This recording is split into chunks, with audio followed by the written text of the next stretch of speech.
जगभरात आज रमजान ईदचा उत्साह। नमाज अदा करण्यासाठी मशिदींमध्ये गर्दी। 1 महिन्याच्या उपवासानंतर घरोघरी शिरकुर्मा आणि बिर्याणीचा बेत।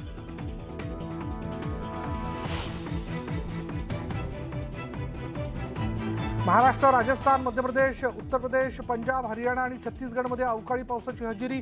एप्रिल महिन्याच्या अखेरीस तापमानात आणखी वाढ होण्याचा अंदाज।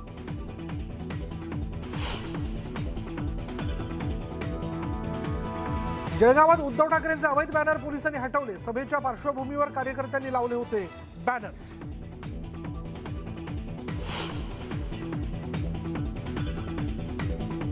अजित पवारांमध्ये मुख्यमंत्री होण्याची क्षमता, तर मी महाविकास आघाडीची वकिली करतो, इतर कुठल्या पक्षाची नाही, राऊतांचा टोला।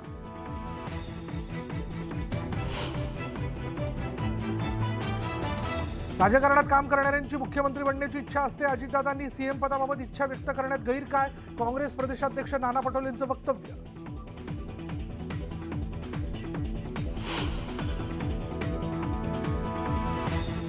येत्या निवडणुकीत खोके निघतील म्हणत एकनाथ खडसेंची सत्ताधाऱ्यांवर टीका, तर बाजार समितीच्या उमेदवारांकडे किती पैसे मागितले विचारत आमदार चंद्रकांत पाटलांचा पलटवार।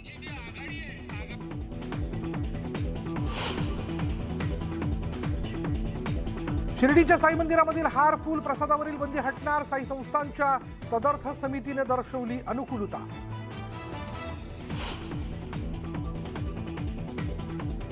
उच्च शिक्षण संस्थांमध्ये आता कमवा आणि शिका योजना। वंचित घटकातील विद्यार्थ्यांना उच्च शिक्षणात समान संधी प्राप्त होण्यासाठी यूजीसीची शिफारस।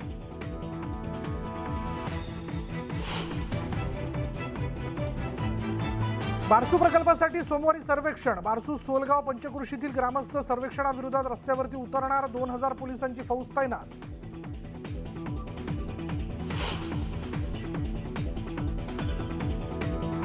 सोलापुरात गेल्या 4 महिन्यात 16 अधिकारी कर्मचाऱ्यांना लाच घेताना अटक। राज्य उत्पादन शुल्क पोलीस खातं लाच घेण्याच्या बाबतीत आघाडीवर।